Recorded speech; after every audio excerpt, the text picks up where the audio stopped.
শীতকালে খাওয়া দাওয়ার কিন্তু মজাই আলাদা। শীতকালে খাওয়া দাওয়ার মজাই আলাদা, কিন্তু শীতকালে না কিছু স্পেসিফিক রিচুয়ালস থাকে বাঙালি, স্পেসিফিক্যালি বাঙালিদের, যেমন ফুলকপি রিচুয়ালস। এই তারপর ধরে নাও মূলো রিচুয়ালস। হ্যাঁ, তো এই এক একটা সবজির এক একটা রিচুয়ালস থাকে। যখন ফুলকপির দাম পড়ে, তো তুমি ফুলকপি দিয়ে যেটা না হয় সেটাও তুমি খেয়ে নেবে। মানে ফুলকপি দিয়ে ডাল কে খায় আমি জানি না, কিন্তু আমার বাড়িতে হয় ফুলকপি দিয়ে ডাল।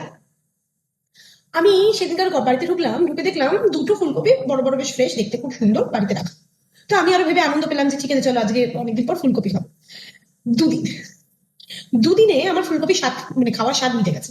কেন কি, ডালে ফুলকপি পেয়েছি, মাছের জলে ফুলকপি পেয়েছি, ফুলকপি ভাজা পেয়েছি, ফুলকপির বড়া পেয়েছি, স্ন্যাক্সে চাই স্ন্যাক্সে ফুলকপির বড়া পেয়েছি। মানে আমি বুঝতে পারছিলাম না যে আমি ফুলকপিকে খাচ্ছি না ফুলকপি আমায় খাচ্ছে। আর কিছু যদি বলতে যাও, তাহলেই শীতের সবজির মজা তোরা কি করে বুঝবি? আজকালকার দিনের ছেলেমেয়েরা কিছুই খেতে পারে না, কিছুই জানে না, কিছুই করে না। এই জন্যই শরীর খারাপ হয়, শরীর খারাপ করে ঘরে বসে থাকে। এই শরীর খারাপের জন্যই বাইরে বেরোতে পারিস না, কাজে বাজে মন লাগে না, সর্বক্ষণ ফোন নিয়ে ঘাটাঘাটি শুরু। আমি বুঝতে পারলাম না ফুলকপি টু ফোন কখন যে এই জিনিসটা চলে যায়, মানে ধরতেও পারবেন না। মানে কথাটা শুরু হয়েছিল ফুলকপি না খাওয়া নিয়ে, সেটা যে কখন ফোন ঘাটাটা প্রবলেমে দাঁড়িয়ে যাবে সেটা বুঝতে পারবেন না। মানে হঠাৎ করে আমি গতকাল, মা জিজ্ঞেস করলো যে রাত্রেবেলা কি খাবি। তা আমি বললাম যা আছে, মানে অপশন যদি থাকে তো বলো। অপশন হচ্ছে কি ভাত আর রুটি। এবার তার সাথে কি আছে সেটা তখন বলবে না, সেটা তোমাকে জিজ্ঞেস করতে হবে যে সেটা সাথে কি আছে।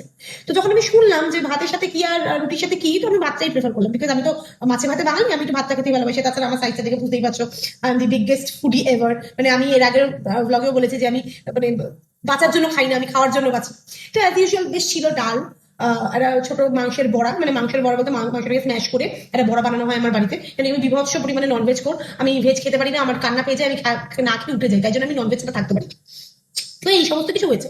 তা আমি না ঠিক আছে, এবার তাহলে ফুলকপি ছাড়া কিছু একটা পাওয়া যাবে। খুব আশা নিয়ে খেতে বসেছিলাম, বুঝলেন, ভীষণ আশা নিয়ে খেতে বসেছিলাম। দেখলাম ডালের মধ্যে আবার ফুলকপি। বললাম মাম, এবার কি মাংসের মধ্যে ফুলকপি দিচ্ছ? সেটাই বোধহয় বাকি আছে, হয়তো আজকে গিয়ে সেটাও দেখতে পাবো রাত্রেবেলা। লেটস সি হোয়াট হ্যাপেন, জানাচ্ছি আপনাদের পরের ভিডিওতে।